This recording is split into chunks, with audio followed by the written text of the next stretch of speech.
그래서 오늘 논리 파트의 제목이 뭐죠? 심리학이 인간을 바라보는 눈이라는 거고, 이건 제가 예전에 2017년에 강의했던 내용이에요. 그래서 옛날에 제 윤종신의 그 월간 윤종신 아세요? 혹시? 그분이 한 달마다 그 노래를 내잖아요. 저는 한 달마다 강의를 낼 생각이었어요.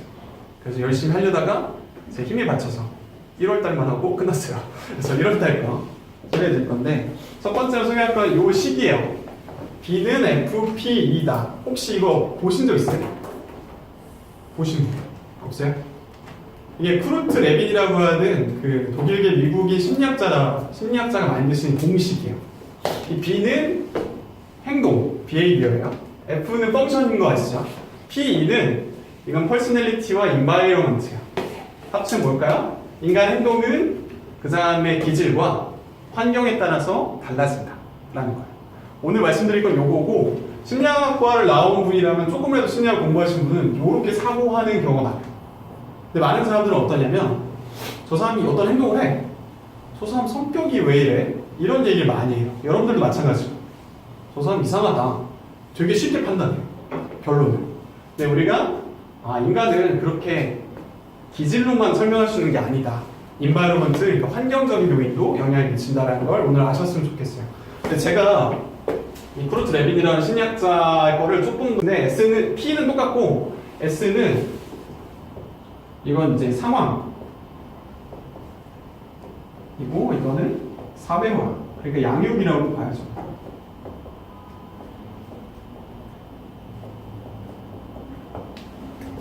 그러니까 인바이러먼트도 맞는데 조금 세분화해서 보자면, 인간은 어떤 행동을 하면 상황적인 요인과 기질적인 요인과 어떻게 사회화 되느냐에 따라서 다르다라는 걸 오늘 얘기해 드릴 거예요. 자, 여러분들은 내가 내향적이다는 분 계세요? 난 내향적이다.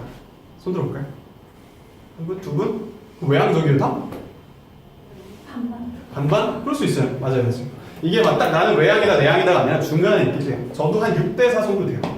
6이 내향, 외향 한 4 정도. 이 기질적인 측면도 유전적인 요인이 좀 크다. 그러니까 생물학적인 요인이 되게 큰 거예요. 기질적인 측면에서. 내가 내향적인 성격을 가졌어 라는 건 좀 타고난 게 좀 있다 라는 거예요. 그리고 이제 이게 심피지라고 뇌의 어떤 영역, 그러니까 뭐라 그럴까, 그런 게 있는데, 그게 흥분을 빨리 하냐 느리게 하냐의 차이예요. 그러니까 빨리 하면 내향적인 사람, 느리게 하면 외향적인 사람. 그래서 막 그러니까 우리가 좀 헷갈려하는 게 뭐냐면, 외향적인 사람이 흥분 빨리 하지 않아가 아니라, 이게 역치라고 보면 내향적인 분들은 너무 낮은 거예요, 역치가. 그래서 조금만 자극만 오면 바로 이걸 넘겨버리니까 빨리 내리고 싶어서 혼자 있고 싶어요. 외향적인 사람은 여기가 있으니까 여기까지 무슨 노력을 해도 만족이 안 되는 거예요. 그래서 열심히 막 클럽에 가고 소리를 지르고 노래를 부른다. 이런 게 이제 외향, 내향의 차이고, 그리고 여러분들은 어떤 정신병적인 질환이나 불안을 쉽게 느낀다. 이거는 어떻게 걸린다고 생각해요? 어떻게 생각하세요? 내가 불안에 빠지는 건 왜 내가 불안에 빠지고? 기대랑 실제랑 좀 달라서. 그렇죠. 내가 그걸 겪어서 무슨 사건 때문에 그렇게 생각하시죠? 제가 말씀드리려는 건 뭐냐면, 우리가 불안에 쉽게 빠지는 기질이 있는데, 그게 왜 그런 기질이 생기냐면, 태어나기 전에 어머니가 영양 상태가 좋지 않으면 애가 불안을 쉽게 느끼는 아이로 태어날 수 있어요. 이건 쥐의 실험이긴 한데, 어떤 집단의 쥐는 밥을 되게 조금씩 줬어요. 그 임신한 그 쥐. 그랬더니 그 아이가 태어나서 그 새끼 쥐가 어떤 위험한 상황에 처했을 때 얘가 쉽게 더 불안에 빠지더라. 근데 그 요인 차이가 뭐였냐? 그 엄마 쥐가 영양 상태가 좋았냐 나빴냐의 차이였던 거예요. 그래서 여러분들의 어머니가 여러분들을 그 임신했을 때부터 여러분들의 성격은 정해져 있을 수도 있다라는 측면이 있다는 거예요. 기질적으로. 피니어스 게이지 얘기를 좀 해볼게요. 혹시 피니어스 게이지 들어보신 분 계세요? 이름은 좀 어렵지만 그림을 그리면 좀 아실 수도 있어요. 해볼 바가지야.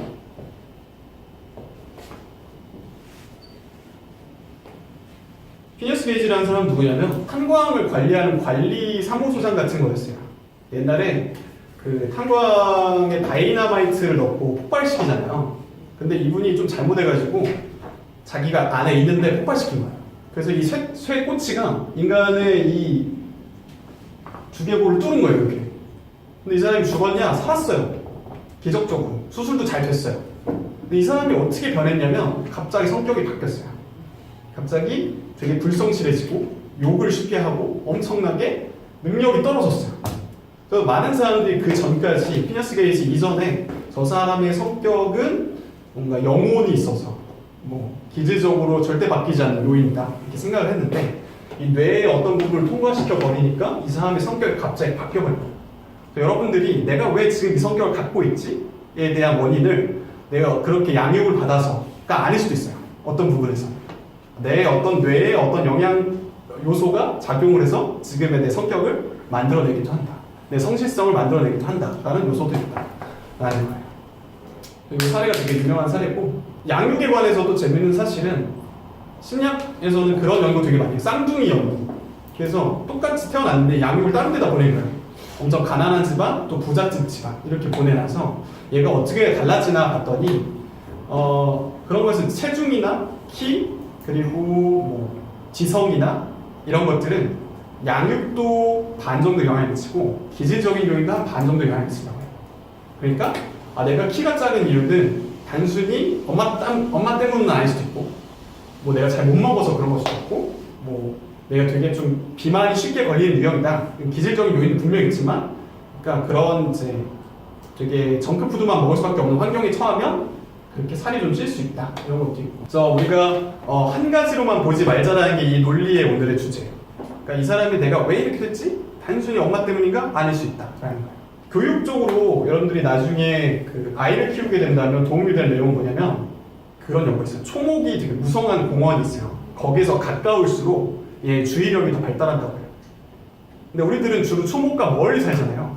핸드폰만 보고 이러는데 주의력 관련된 그 실험이 되게 웃긴 게 50m의 아이들 떨어진, 그러니까 초목에서 50m 떨어진 아이들, 100m 떨어진 아이들, 150m 떨어진 아이들 이렇게 분석을 했더니 가까울수록 주의력이 높았어요.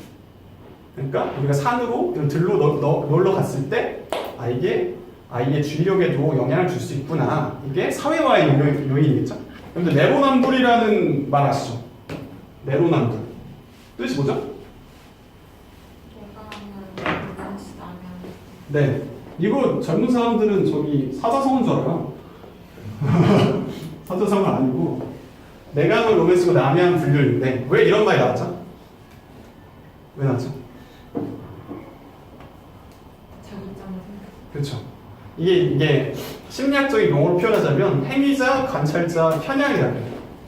그러니까 내가 행위를 할 때는 환경 탓을 하고 내가 사람을 볼 때는 저 사람 기질 탓을 한다. 운전으로 예를 들면 내가 이렇게 자동차를 타고 있어요. 근데 앞에 차가 되게 느리게 가는 거예요. 고속도로인데 우리 어떤 생각이 들죠 먼저? 저기 미쳤나 보다. 고속도로인데 왜 저런 속도를 내냐? 이럴 수 있잖아요. 근데 내가 앞에 있는 차 내가 왜 속도를 느리게 갔을까요? 되게 기분 좋은 일이 있을 수도 있고 혹은 되게 멀미를 심하게 하는 친구를 태웠을 수도 있어요. 근데 이걸 뒤에 있는 사람 모르죠. 그래서 우리들은 어떻게 욕먹는다? 저 새끼 쓰레기구나. 욕을 먹는다는 거예요. 그래서 이게 행위자, 관찰자, 편향인데 이건 왜 제가 설명드리냐. 우리가 어떤 행동이 어떻게 달라진다? 상황에 따라서 생각하는 게 달라진다. 나일 때는 그게 로맨스로 보이는데 남이 할 때는 불륜으로 보이는 건 상황에 따라서 달라지니까. 요거 관련돼서도 좀 슬픈 사실은 뭐냐면 혹시 반려견 키우시는 분 계실 수 있는데 반려견을 실제로 끝까지 키우는 비율은 20% 정도밖에 안 돼요. 2010년도 연구 결과긴 한데 전 이게 높아졌을 거라 생각하진 않고 낮아졌을 가능성은 있다고 생각해요. 왜 사람들이 이 강아지를 입양한 후에 빨리 버리는 걸까요? 이것도 오늘 설명할 수가 있는데 처음에 그 강아지를 입양할 때는 얘가 너무 귀여운 거야. 네, 귀여운 걸로 봅시다. 그래서 얘를 잘 키워주고 얘를 정말 의지하고 사랑해줄 거야 생각하죠. 처음에 만날 때.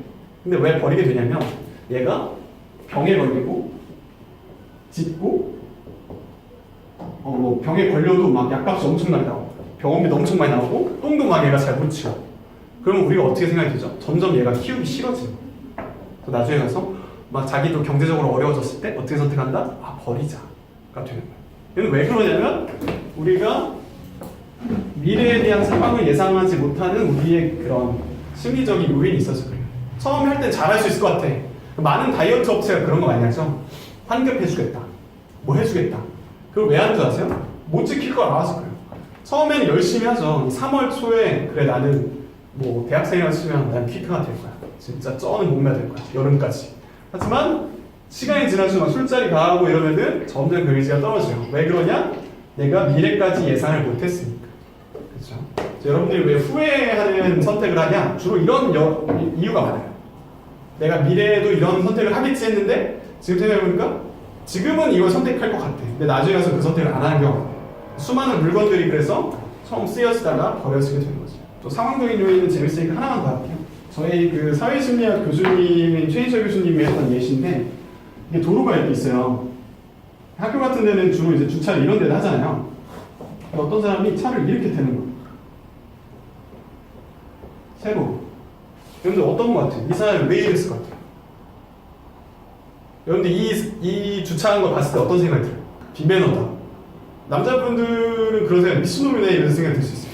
왜 이렇게 돼? 이런 생각을 할 수 있는데 이거 최인철 교수님 어떻게 설명했냐면 그분이 이제 강의를 하시는 분이었어요. 늦게 오신 거지. 어떤 행사가 있어요. 행사가 있는데 차가 다 이렇게 세워져 있었어요. 근데 자리가 요거밖에 안 남은 거예요. 이 사람이 어쩔 수 없이 우여곡절 끝에 그냥 여기 딱 됐어. 근데 이 사람이 마지막 연사였잖아요. 제일 늦게 나왔겠죠. 이 차가 다 나가는 거예요. 사람들은 근데 이것만 본 거죠. 그래서 어떻게 생각했죠? 이 사람 진짜 비매너다. 무슨 생각으로 저렇게 주차하는 거지? 라는 생각을 하게 돼요.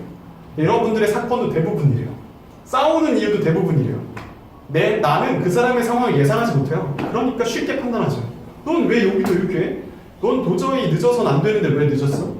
근데 그 사람들 그 상황에 처하면 생각이 달라진다는 거예요. 좀 정리를 해보자면 우리가 어떤 사람을 판단할 때 그리고 어떤 사람의 행동을 판단할 때 단순히 저 사람 성격 왜 저래? 이상해. 이게 엄청나게 낮은 확률의 해석이라는 거예요. 그러니까 불충분한 논리라는 거예요. 저 사람이 어떻게 양육돼서 그런 걸 수도 있고 두 번째로는 무슨 상황에 처해서 그랬을 수도 있고 그 사람 실제로 성격이 이상했을 수도 있어요. 근데 우리는 딱 한 가지만 보죠. 그래서는 안 된다는 거예요. 우병우 아시죠? 우병우가 그 유명해진 게 그 기자가 이렇게 인터뷰를 했는데 깔아보잖아요. 그래서 사람들이 생각했겠죠. 쟤는 같은 인격을 가졌다. 이상한 성격이다. 라고 했겠지만 우병우가 왜 그랬는지에 대한 해석은 단순히 그 성격으로만 설명할 수는 없어요. 두 번째로 우리가 권력이 많아지면 수많은 심리 그런 이제 보고서를 보면 권력이 많아질수록 공감 능력이 떨어진다고 해요. 그러니까 내가 위에 올라갈수록 모든 사람 한 명 한 명한테 공감을 하면 어떻게 되죠? 실제로 선택을 못 하게 돼요. 근데 이제 권력이 많아질수록 공감을 안 해야 오히려 어떻게 보면은 선택을 빨리 할 수 있겠죠. 권력자 입장에서.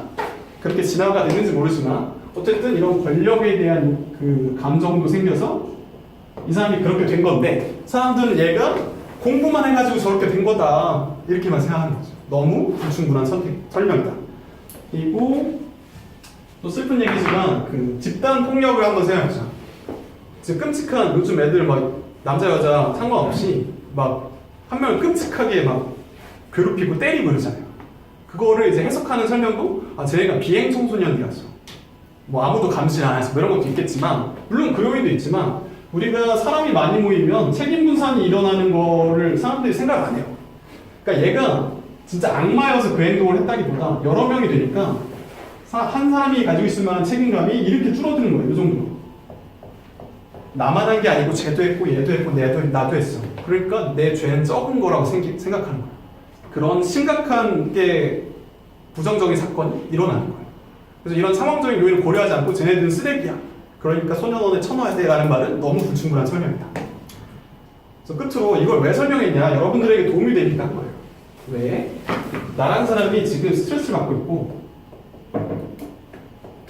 우울하고 불안하고 이런 요인을 많은 사람들이 어떻게 해야 내 탓이라고 생각해요. 이거 나 때문에 일어난 거다라고만 생각한다. 제가 아까 말했죠. B는 FPSS라고 했죠. 나한테 지금 이런 일이, 즉 이런 사건이 일어난 이유가 정말 나의 성격 탓인가? 아닐 수도 있다는 거야. 상황적인 요인도 있고 내가 지금 뭐라 그럴까, 이렇게 엄마 아빠한테 받은 것도 있고 그런 것도 있어서 지금 이런 것들이 일어날 수 있기 때문에 그렇다면 우리가 해야 될 건 뭐다?